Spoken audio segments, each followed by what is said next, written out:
Danny Gagnon, le 3 août 2022.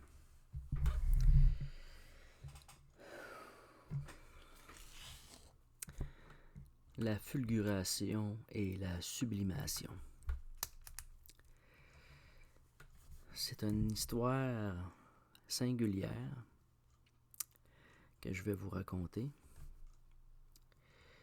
Et c'est pas quelque chose qui me réjouit, pas du sujet, mais de la façon que le sujet m'est présenté comme étude.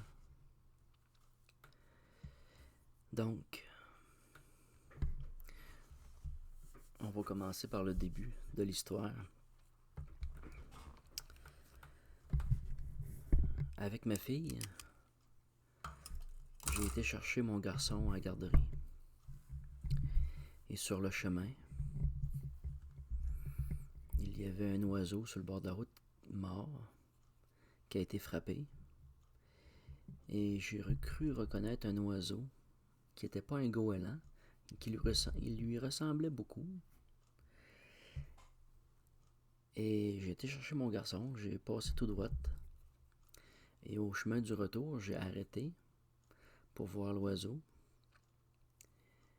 Et ma fille m'a demandé si elle pouvait garder des plumes de l'oiseau.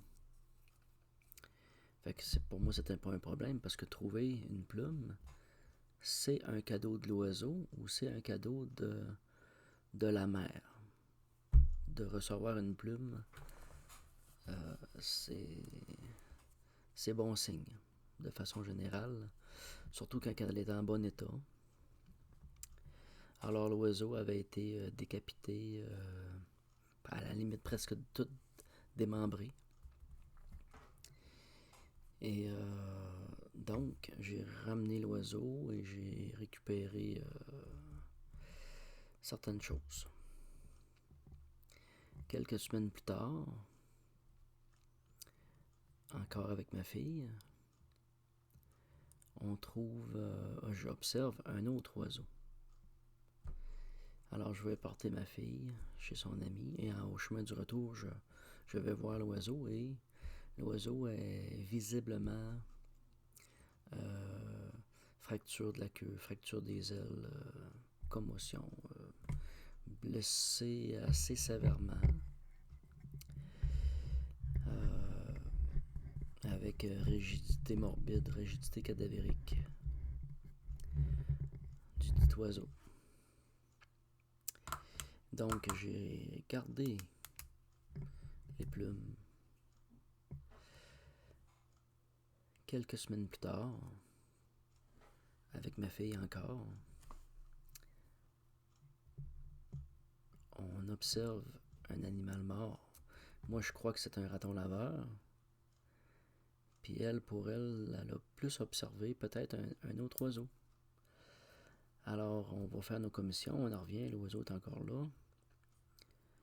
Récupère l'oiseau. Mais cette fois-ci, il est dans un état qui est, en apparence, pas trop magané. Pas trop magané. Alors, je ramène l'oiseau à la maison. Puis, dans ma première expérience, j'avais travaillé l'oiseau. J'avais enlevé ce qui était un peu au niveau de la cage thoracique, de certaines parties de l'oiseau qui étaient que je gardais pas. Moi, je l'ai laissé au renard. Pour moi, c'était normal que le renard hérite de ça parce que c'est comme ça pour moi que la nature fait son œuvre. Alors, le renard vient finalement et fait son œuvre, mais chez le voisin.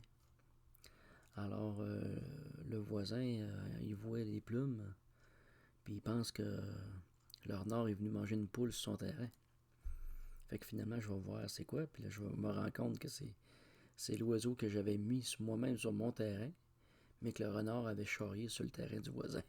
Fait que le voisin était pas tellement content, ou en tout cas, il avait trouvé ça ordinaire que que ça se ramasse chez eux. Et je me suis dit, au troisième oiseau, je vais m'organiser pour pas que le voisin me voie ou que je vais faire ça d'une façon plus discrète, puis je vais disposer de la carcasse d'une façon plus discrète. Et ça, c'était le 21 juin.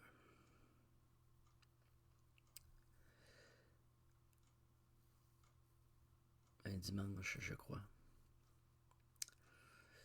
Le lendemain, il y a une ambulance chez mon voisin. Et j'apprends au travail que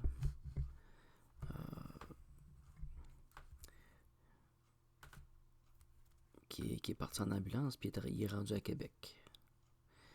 Mais je sais pas. On ne sait pas. On a eu plus d'informations, comme le mardi matin, que il avait manqué mourir et que il était rendu à Québec. J'ai appelé sa femme, puis là, elle m'a confirmé ce qui s'était passé. Là, c'était comme un arrêt cardiaque ou un fractus, puis avec un problème au niveau peut-être d'une thrombose au niveau du cerveau qui aurait peut-être monté un caillot, puis ça aurait beaucoup altéré la capacité, peut-être les capacités cérébrales. T'sais. Fait qu'il il était branché, mais pas branché dans le sens inviable. Il était, même s'il le débranchait, il pouvait vivre encore un petit peu. Donc, je lui ai offert de faire un soin énergétique à son mari, à mon voisin. Puis ils n'ont pas accepté la démarche. Et en parlant avec mon contremaître au travail, le lendemain, il a dit, parce qu'on avait su comme dans la journée plus tard, qu'il avait été débranché. Puis beaucoup ont conclu à une mort. Alors, mon contremaître au lendemain matin, il m'a dit qu'il n'était pas mort, qu'il avait été débranché, mais qu'il n'était pas mort. Fait que j'ai quitté mon travail pas longtemps après. Et je suis venu à la maison faire un soin énergétique pour mon voisin.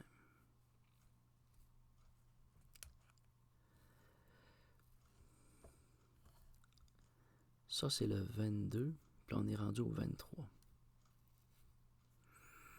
Alors, je vais raconter le soin, mais je vais raconter la tentative que j'ai faite avec l'oiseau. Le 22. Non, le 21. Donc, le 21 juin, ma fille était avec moi, puis au début, elle voulait voir comment est-ce que je travaillais l'oiseau pour récupérer les plumes. Puis là, elle m'a dit, papa, il a de l'air de dormir. Tellement qu'il était en bon état, là, quand même. Puis ça la rendait très, très inconfortable d'assister à ce que j'allais faire. Donc, elle s'est retirée. Mais pour moi, dans ma tête, j'exerçais, ou j'ai tenté l'exercice d'une réanimation ou d'une résurrection. Donc, je me suis dit, à genoux devant l'oiseau, puis en faisant mes procédures que je fais d'habitude pour faire mes soins énergétiques, je compare le soin qu'on fait et le délai qu'un soin prend à une guérison. Et je me suis dit, Mais qu'est-ce que ça prend comme sorte de soin énergétique pour arriver à prendre un soin qui dure une certaine période, puis l'emmener dans un instant? Cool. C'est comme fulgurant. C'est comme une fulguration. C'est le mot qui me vient à l'idée. J'étais à genoux devant l'oiseau, puis je me suis dit, c'est comme une fulguration, comme soin, comme énergie. Qu'est-ce qui se passe? Qu'est-ce qui se passe dans une résurrection? Alors je cherche, je laisse venir à moi l'information, et l'information que j'obtiens à ce moment-là, c'est que oui, il y a un principe de guérison, mais que je suis pas prêt à ce genre d'exercice. Alors, je renonce aux soins énergétiques de cet oiseau dans la démarche que je faisais. Et donc, le lendemain, j'essaie de faire un soin. Je fais un soin à mon voisin, qui est à l'hôpital. Alors, je fais mon soin, et durant mon soin,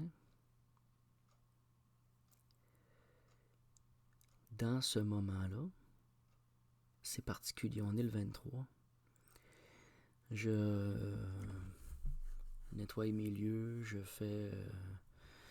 demande l'énergie universelle d'amour, et je demande à la Mère, à la Terre, au Père Céleste, de me guider, de m'accompagner avec les guides, les anges. Et je fais mes procédures, je magnétise mon eau, mon corps, mes cellules, et j'obtiens une fréquence assez importante qui est dans les millions. Puis là, je commence et je fais différentes étapes, dont l'alignement des corps énergétiques, de repositionner les corps énergétiques, de réaligner aussi les chakras, de repositionner tous les mouvements et faire les actions nécessaires à la guérison des principes, si on peut dire, des chakras. Et donc, j'exécute toutes mes affaires. Puis là, j'arrive à un niveau de fréquence, à un moment donné, assez haut. Parce que je me vérifie à l'occasion, puis je me nettoie régulièrement dans le cours de mon soin. Alors, je fais un soin par la suite du dégagement des produits toxiques. Comme ça a été un fumeur toute sa vie, et comme il a pris de la boisson toute sa vie, et fort possiblement de la médication, je procède aux soins et aux prières adjacentes à ce soin. Et il se passe quelque chose dans le sens que, à un moment donné, les mêmes picotent. Puis je sens à un moment donné que l'énergie est quand même assez haute, parce que c'est pas juste dans mes mains, c'est comme au niveau de mon corps. Je sens une espèce de fébrilité différente. Et je vérifie les fréquences. Et là, je me rends compte que mon cadran, je fais une fois le tour. Puis là, je rentre dans les millions, je fais une fois le tour, je fais, mettons, un demi-tour. Et mon pendule m'amène à refaire encore une fois et demie le tour. Puis là, j'ai plus de chiffres, là, je sais plus où est-ce que je suis rendu dans tout ça, là. Et dans mon esprit, c'est extrêmement lumineux. Et j'observe ce qu'était la fulguration, et ce qu'est et ce qui me vient à l'esprit, c'est la sublimation de l'instant. Et je revérifie mon eau et je me rends compte que mon eau est plus à jour. C'est un peu comme si mon eau, même si elle est dans les millions, c'est un peu comme si elle serait zéro comparativement à ce qu'on est rendu là. Alors je remagnétise mon eau et j'observe que dans l'état de la sublimation, ou proche de la sublimation, j'observe comme plus bas la partie de la fulguration, de ce qu'était ou ce que représentait la fulguration, ce que je cherchais la journée d'avant. Je termine mon soin, puis ça m'a pris plusieurs jours à décanter tout ça, et je vous dirais que c'est pas seulement décanter, c'est comme l'effet de chute. C'est comme si, pour me réharmoniser avec mon environnement autour de moi, c'était l'effet d'une chute dans le sens que c'était une dissonance et avec toutes les énergies qui m'entouraient. J'étais comme en dissonance, puis j'avais de la difficulté à rester en équilibre. D'où un peu un état de vertige. Puis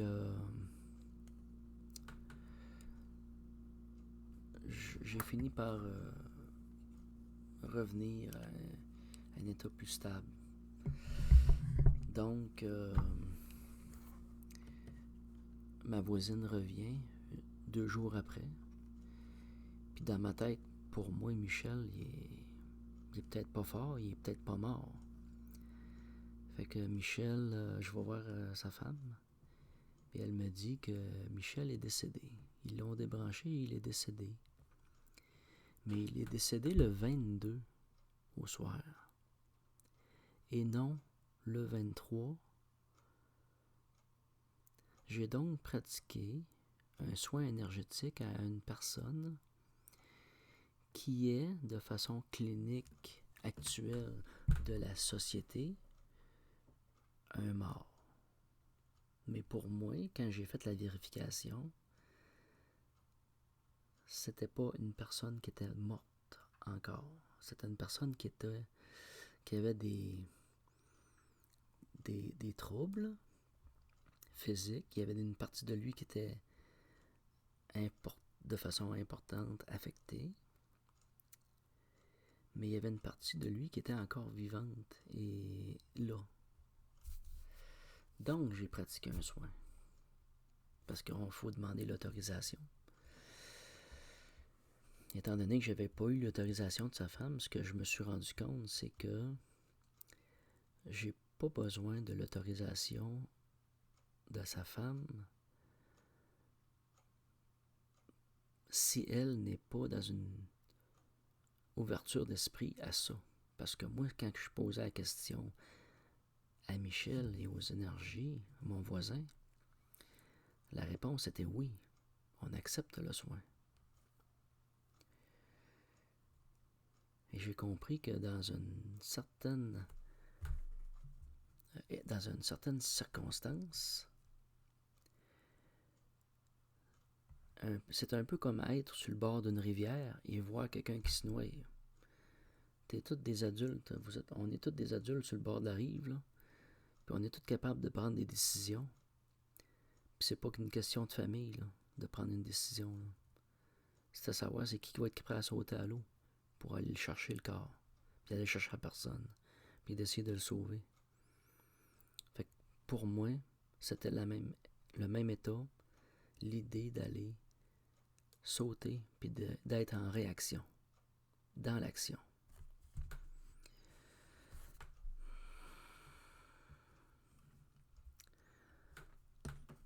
Quelque temps après, j'avais une formation ou un débrief de nos formations de soins énergétiques. Et j'ai eu confirmation que les soins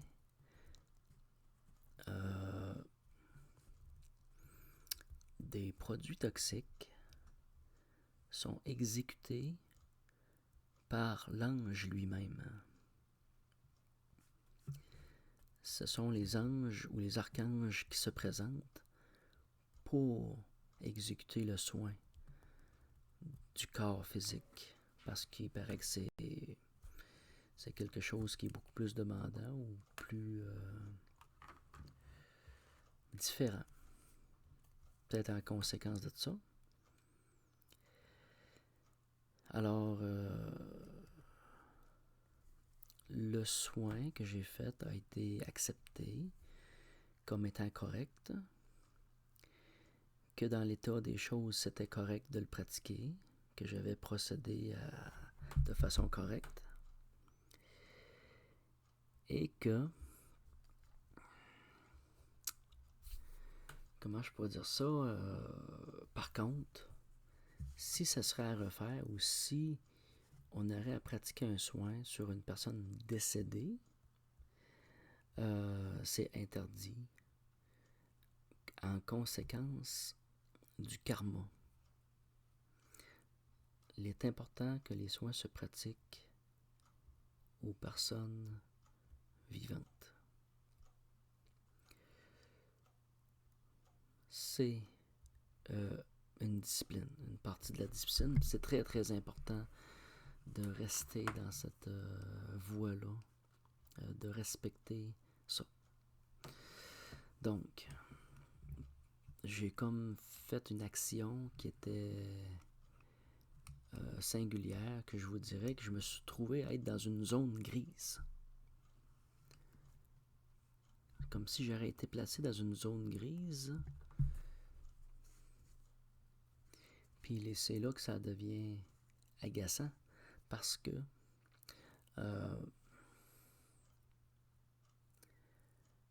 une personne est décédée. Une personne est décédée.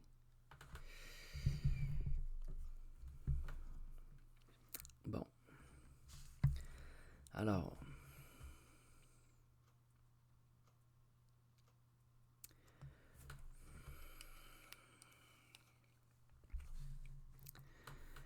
je fais une constatation avec ce que j'appelle l'œil lunaire. Je suis dans une situation que ça fait tout près d'une semaine que ça s'est passé, et je me remémorise la scène et l'événement et cet instant de haute énergie, et je réalise que je suis dans une transition du solstice, que mon voisin est mort au solstice, que l'oiseau est mort au solstice. Et lorsque je fais le soin, c'est un peu comme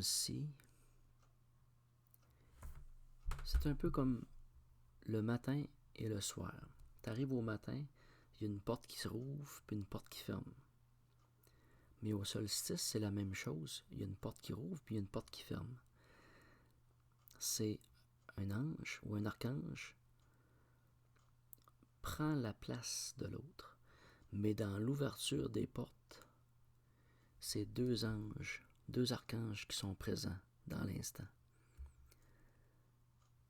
J'observe par les soins aujourd'hui que les énergies ne vont pas dans une dynamique si haute et si forte qu'il y a eu à cet instant.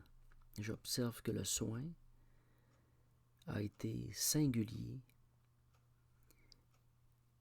et que ce sont des instants de guérison avec un potentiel de guérison très important. Par ce principe de transfert, d'ouverture et de fermeture, et de la présence simultanée de deux archanges.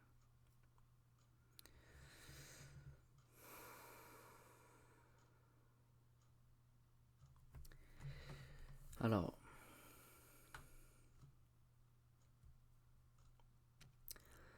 je fais un rêve, pas longtemps après, et je suis dans une bâtisse où tout change. Mais il y a quelque chose de singulier parce que dans cette bâtisse, qui est une bâtisse qui est comme patrimoniale, qui est un peu au centre d'un village, il y a une immense pierre noire qui a été découverte sous cette maison à cause de l'énergie qu'elle dégageait, je pense. Et elle était à effleurement du sol. Cette pierre noire avait la particularité d'avoir des reflets verts et blancs, la même couleur que la moisissure, un peu. Mais sans être de la moisissure, c'était vraiment minéral, mais c'était quelque chose qui était magnifique et singulier. Et il y avait des gens qui travaillaient à extraire la pierre, cette pierre-là. Alors j'essayais, j'ai posé la question si je pouvais en avoir un morceau parce que j'adore les pierres, je suis un grand amateur de pierres et il refusait de m'en donner un morceau. Alors j'ai proposé peut-être d'en acheter un, puis, mais à l'heure qu'il était là, il n'y avait aucun commerce d'ouvert, il ne semblait pas avoir de pierre ou de morceaux de pierre de disponibles de vente. Alors j'essayais de trouver différentes façons d'obtenir une pièce ou un morceau.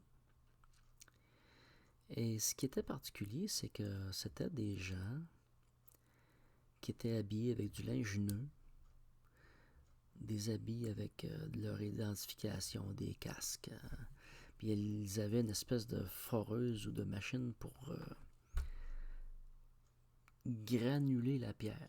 Ils la fractionnaient, ils la grugeaient, puis il la réduisait en cristaux quasiment comme de la cassonade. Puis que c'était à peu près incompréhensible de scraper une pierre de cette façon-là. Puis la machine, elle avait été faite spécifiquement pour rentrer dans une pièce qui était en L.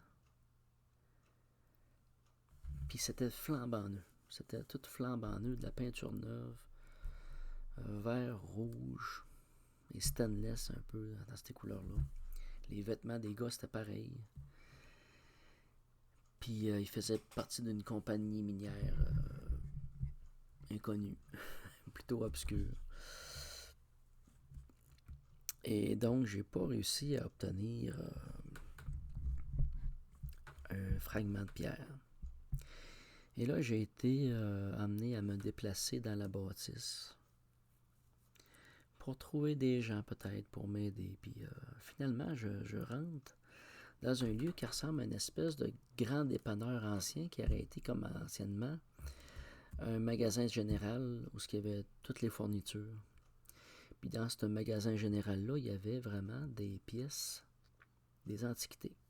Il y avait une personne qui faisait de la réparation d'antiquités, un artisan qui faisait soit du neuf ou qui réparait du vieux pour le rendre utilisable. Et je me suis mis à voir plein de monde, plein de personnes âgées qui étaient comme reliées aux objets. Je voyais les objets travailler manuellement et j'observais, en me retournant, que le propriétaire de l'objet il était là, puis qui m'expliquait un peu c'était quoi, qu'est-ce qu'il faisait avec. Mais en même temps, quand tu regardais l'objet, c'était fait il y a 100, 200, 300 ans. Puis là, je me suis mis à voir partout dans l'espace, dans cette pièce-là, des objets anciens et les artisans derrière et l'âme des artisans reliés à travers les objets. Et j'ai réalisé le lendemain que il y avait une singularité à ce positionnement-là, parce que c'était le rêve a pris fin un peu comme ça, c'est que j'ai la capacité de réparer les objets anciens comme ça, en d'ébénisterie, puis de sculpture, puis de travail manuel de cet ordre-là. J'en ai la capacité. Et c'était une possibilité pour moi de faire l'action ou de faire ce qu'il m'était demandé, qui était de les réparer pour redonner une forme de vie ou de redonner la grandeur à l'objet. Et ça me ramenait comme à réparer l'œuvre. C'est un peu comme réparer la mémoire. Mais quelle sorte de mémoire? Réparer l'âme. Donc, réparer l'âme ou réparer la mémoire spirituelle ou l'œuvre spirituelle qui était devant moi. Une œuvre spirituelle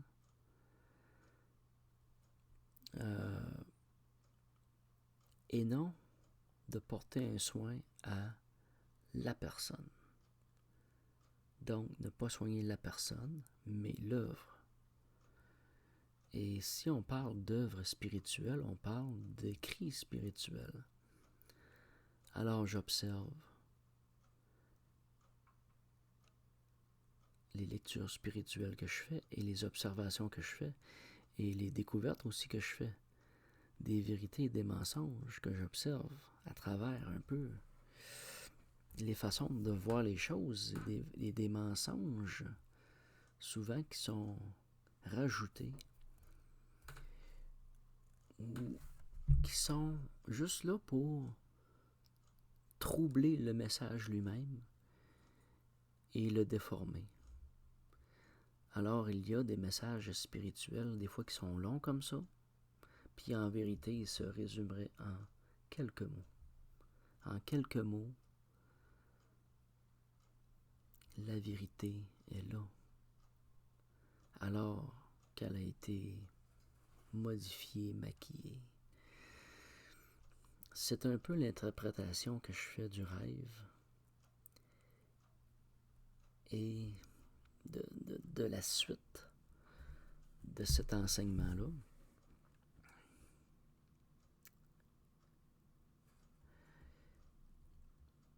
C'est un peu comme si les âmes m'auraient montré la possibilité de soigner ou faire une forme de soin ou qui me demandent de faire une forme de soin à leur intention ou comme une forme de respect à l'objet, à ce qui est incarné, parce qu'il y a beaucoup d'objets là qui étaient là, qu'on voit dans les dépotoirs, qui sont scrappés, qui sont jetés, qui sont laissés en décrépitude de façon volontaire. Mais on comprend que ça fait que c'est un peu une normalité d'évoluer.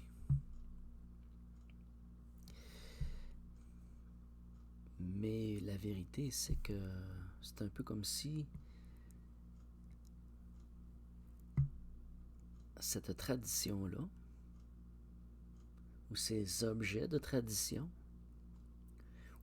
ou ces objets qui portent une tradition, ont une valeur précieuse. Ont une valeur précieuse, même si on est rendu dans une époque de grands déploiements et de grandes percées au niveau de l'intelligence artificielle et ainsi de suite. T'sais. Donc,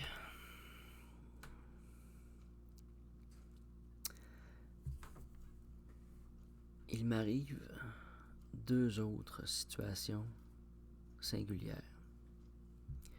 Les énergies sont lourdes, les énergies sont oppressantes. Et j'ai un de mes petits oiseaux, un pinson mandarin, qui meurt. Donc, il n'est pas super en forme. Puis là, je travaille cette journée-là. Puis le soir, quand j'arrive, ma blonde l'a ramassé, l'a sorti, l'a mis dans un plat dehors. Finalement, j'ai pas pu le soigner ou essayer d'y faire un soin. Puis les énergies étaient tellement lourdes que je n'étais pas dans une position d'essayer ou de tenter quoi que ce soit.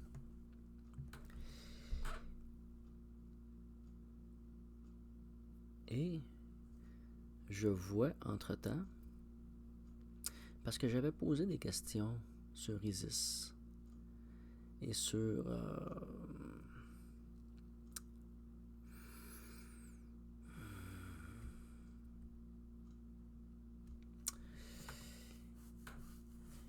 Isis et Lilith. J'avais des questions sur Lilith, j'avais des questions sur Isis.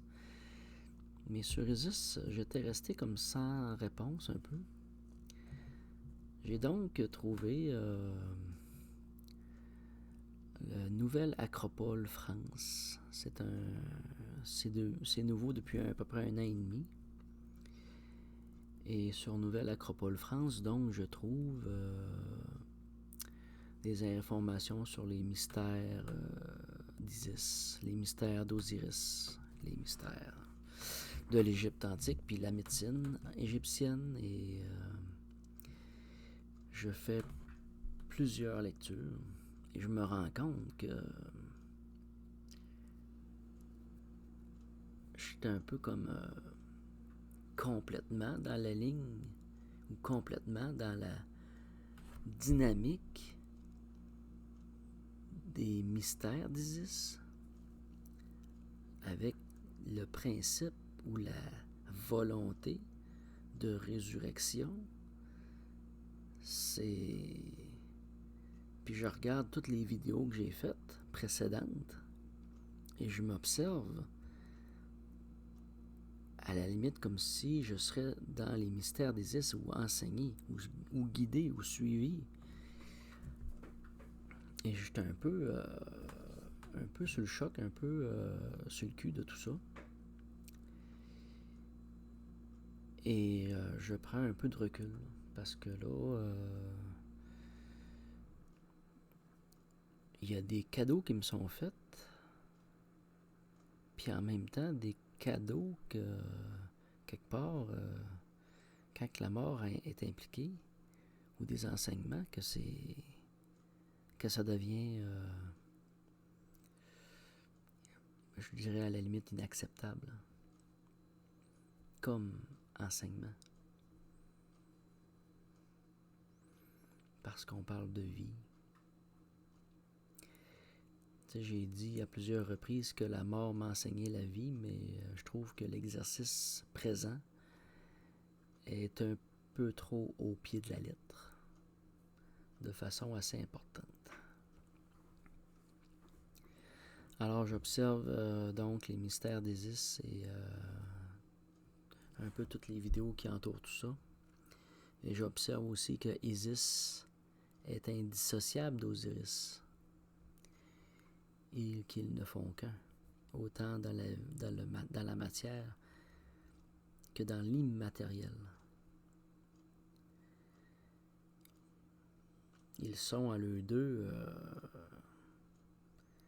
un complément assez hallucinant du principe ou de la vie dans tous ces principes.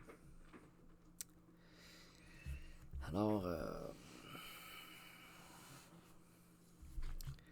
je fais un autre rêve. Je fais un rêve. Dans ce rêve, une personne se présente. Cette personne se présente, c'est une femme avec le dernier oiseau que j'ai trouvé. Et elle me le présente. Elle me dit, regarde son plumage.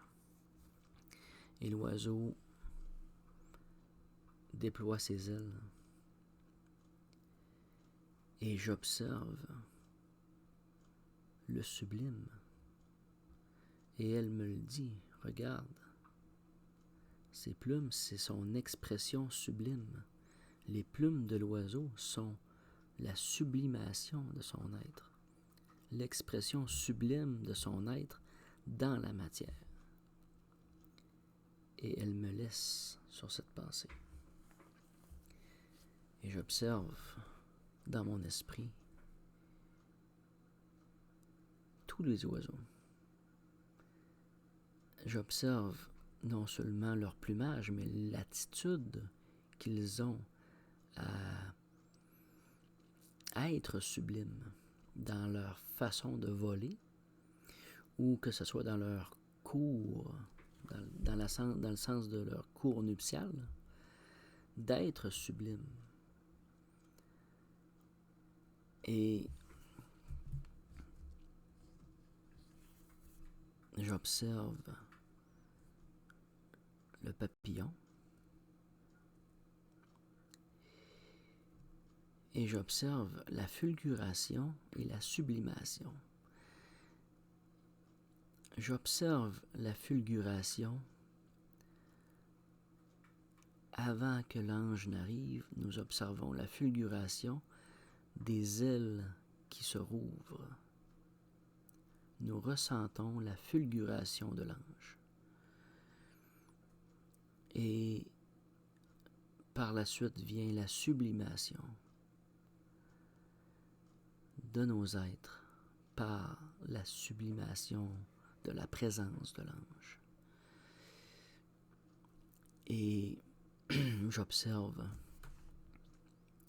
la fleur, le bouton de la fleur et la fulguration de l'ouverture du bouton de la fleur, la fulguration et la sublimation jusqu'au parfum de la fleur, la sublimation du rosier.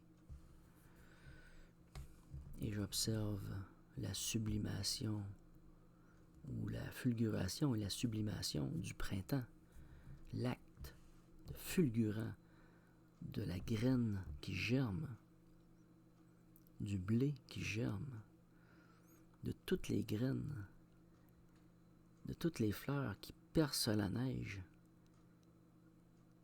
qui, aussitôt que la neige est fondue, déjà les graines d'érable sont germées et commencent à s'enraciner dans cette terre mouillée où la neige vient tout juste de fondre.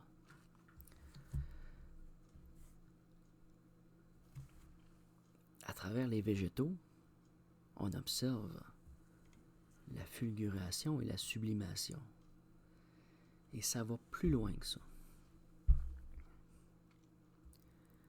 Alors j'ai parlé de la chenille qui va vers le papillon et l'homme dans ça. Quelle est l'expression de l'homme dans la sublimation? Alors le cheveu, qu'est-ce qui m'a amené à penser à ça, le cheveu? C'est qu'en écoutant les vidéos sur Isis et la médecine égyptienne, on comprend que il y a quelque chose derrière ce qui est incorruptible, ce qui ne se corrompt pas dans le principe, dans la momification et ainsi de suite, dans tous les rituels. Donc, ce qui est imputrescible est dans le sublime. Donc, les plumes, les cheveux, sont l'expression sublime de l'homme.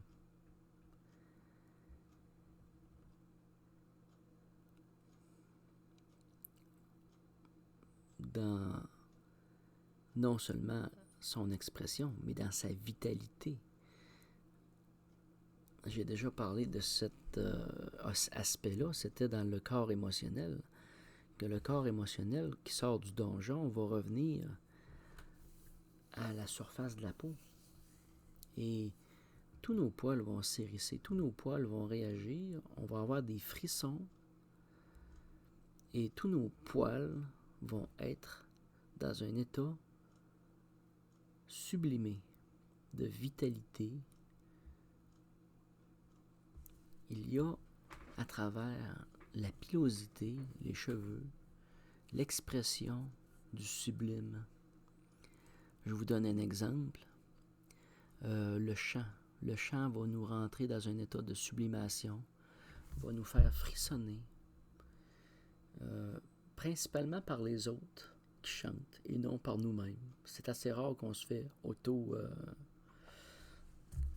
on est sublimé par le chant de ceux qui nous entourent, par l'expression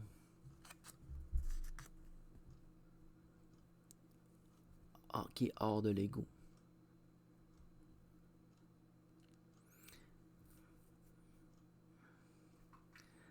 Alors, c'est comme si notre âme serait touchée par des principes angéliques de grande vertu.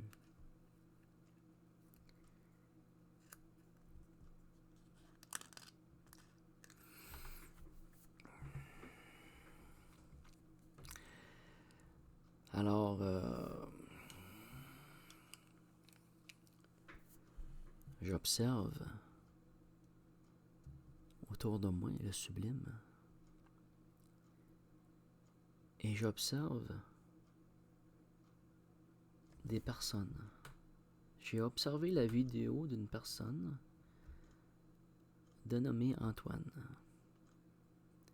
Et lorsque j'ai vu cette vidéo, ce n'est pas les dernières, c'est il y a quelques vidéos déjà.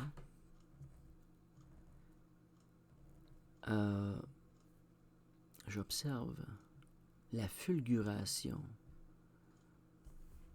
de l'être dans sa présentation. Et je vois apparaître à travers cette personne sa fulguration et l'ouverture de ses ailes. Et il rentre dans sa sublimation. Et j'observe un de ses confrères qui est dans la même dynamique. J'observe Flora qui est dans la même dynamique, qui est un oiseau plus léger, plus vif, et qui est dans la fulguration et qui est entré dans la sublimation. J'ai observé et j'avais observé depuis longtemps, mais je ne l'avais pas interprété de cette façon, à travers les vidéos de Guyem, parce que sa fulguration s'est faite il y a quelques années, en allant dans une interprétation personnelle, ou à la fois personnelle et dans une dynamique qu'il dit d'un regard essénien.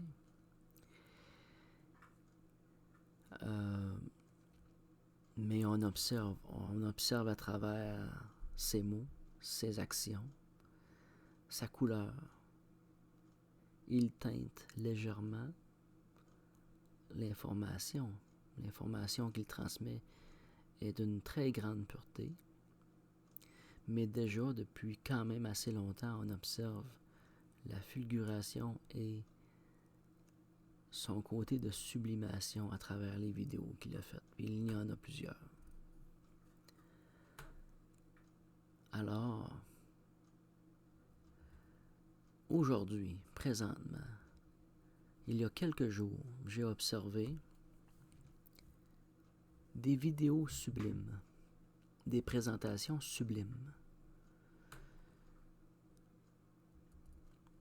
Et c'est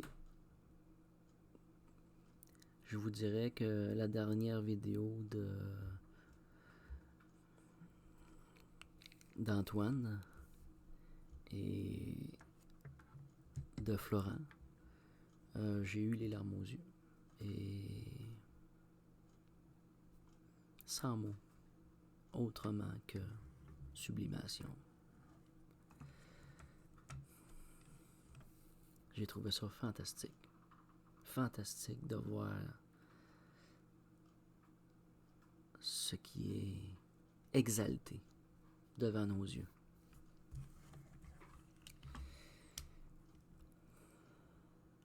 Alors j'observe différentes formes d'oiseaux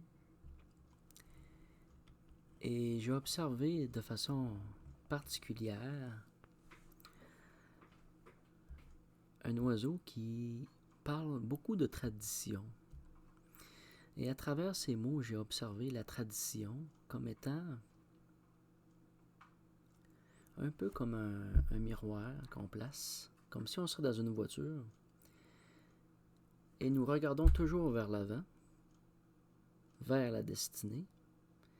Et ce rétroviseur nous permet de voir la tradition.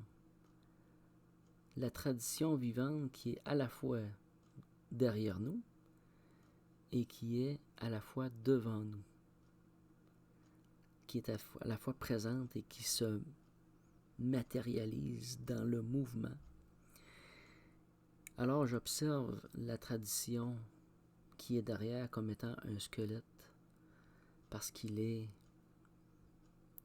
en grande partie faisant partie du passé, de la pierre, de la terre-mère, et qui est comme les os passés, les os au niveau des os de la pierre, et qui sont ou doivent être dans une souplesse et une rigidité à la fois souple et léger, pour permettre l'élévation d'une nation.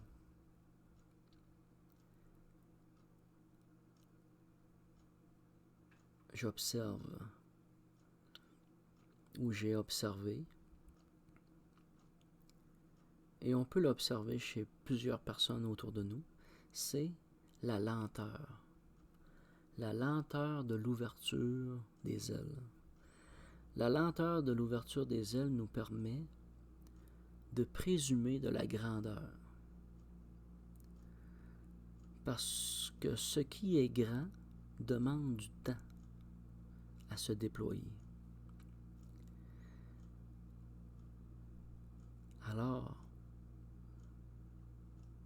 j'observe un grand oiseau s'élever, et qui dit grandeur dit puissance ou force, qui amène une force.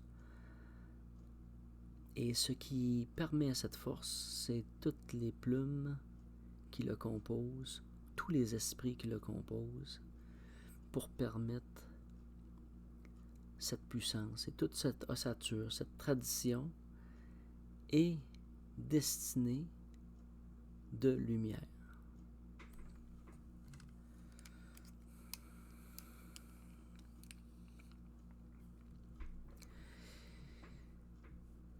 Je suis dans ma formation et je fais une lecture actuellement sur comment un maître a enseigné à son disciple. C'est un livre de Florent. C'est peut-être pas le titre exact, mais je vous dirais que j'ai eu une réflexion importante à faire lorsque je suis arrivé sur l'archer et la cible, et aussi sur la discipline. Et ça m'a fait beaucoup me questionner sur la discipline et la cible. Parce que moi, ce que je visais au niveau des soins énergétiques, ma cible était à une certaine hauteur. Et moi, j'aspire à cette hauteur-là. Pour moi, c'était mon objectif. Mais là, avec ce qui s'est passé et ce qui se passe encore aujourd'hui, parce que en fin de semaine, j'ai trouvé un oiseau mort sur ma galerie encore qui s'est cogné la tête sur ma fenêtre, direct devant où je fais mes choses. C'était un jaseur boréal, un magnifique petit oiseau. Et donc j'ai tenté l'exercice et j'ai rencontré un nouvel obstacle. Je me suis rendu plus loin, mais j'ai rencontré un nouvel obstacle. Et l'obstacle est l'alarme. De se rendre à l'alarme. Alors j'ai un objectif de soin que je me suis donné. Puis la cible, c'est un peu comme si quelqu'un serait arrivé, ils ont pris la cible, puis ils l'ont montée, puis ils l'ont placée beaucoup plus loin, beaucoup plus haut, comme s'ils me diraient, vise beaucoup plus haut, puis beaucoup plus loin. C'est un peu, un petit peu hallucinant, un petit peu dérangeant, parce que là, tu sais,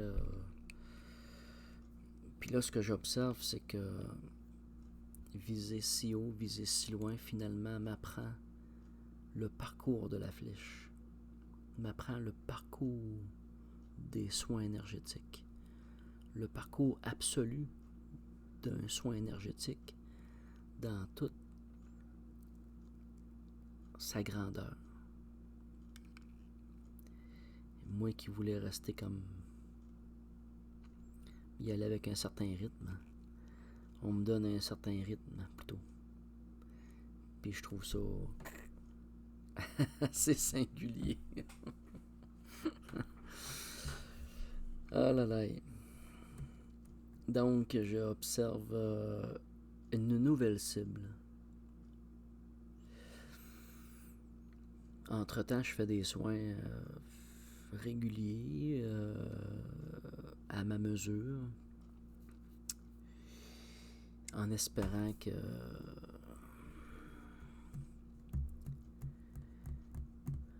qu'on me présente pas des morts à tout bout de champ, là.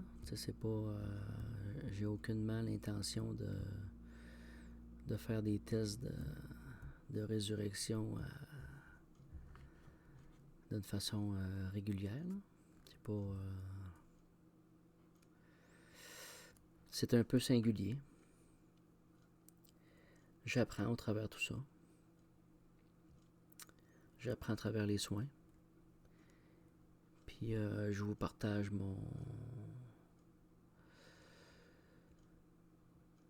mes inquiétudes, si on peut dire, ou mon malaise de ce qui m'était un peu présenté. Ils ont levé la pédale un peu, mais avec le petit oiseau mort que j'ai trouvé en fin de semaine, j'ai comme pas été oublié, puis Isis semble assez insistante. Et pourquoi quels en sont les dessins? Je ne saurais trop dire. Mais j'ai plusieurs choses vraiment à vous parler parce que ça, c'était un morceau très important. Et il y a tellement de choses qui sont rentrées là, que j'ai pas le choix de m'asseoir et d'en parler. Fait que la fulguration et la sublimation pour cette vidéo. Je me dirige vers l'immaculation et la singularité, si on peut dire, de l'observation. Merci.